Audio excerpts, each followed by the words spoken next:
الحمد لله رب العالمين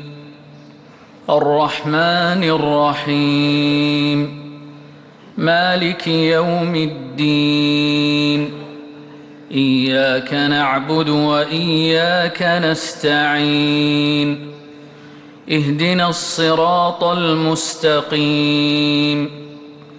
صراط الذين أنعمت عليهم غير المغضوب عليهم ولا الضالين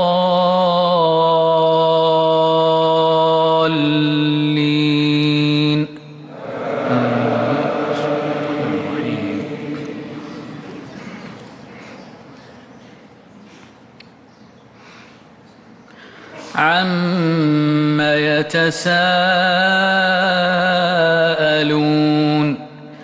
عن النبأ العظيم الذي هم فيه مختلفون كلا سيعلمون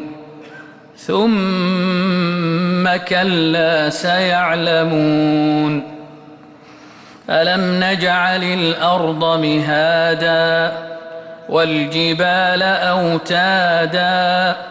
وخلقناكم أزواجا وجعلنا نومكم سباتا وجعلنا الليل لباسا وجعلنا النهار معاشا وبنينا فوقكم سبعا شدادا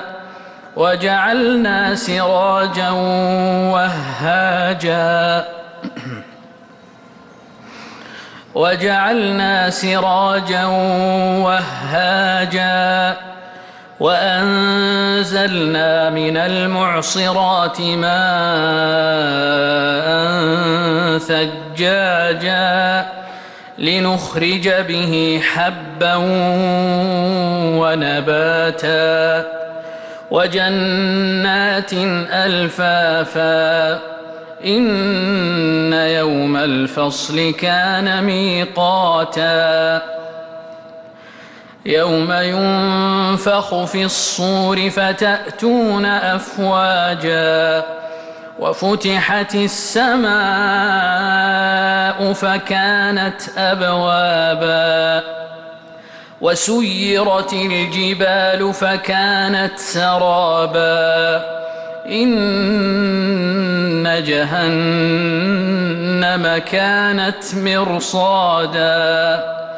للطاغين مآبا لابثين فيها أحقابا لا يذوقون فيها بردا ولا شرابا إلا حميما وغساقا جزاء وفاقا إنهم كانوا لا يرجون حسابا وكذبوا بآياتنا كذابا وكل شيء أحصيناه كتابا فذوقوا فلن نزيدكم إلا عذابا الله أكبر الله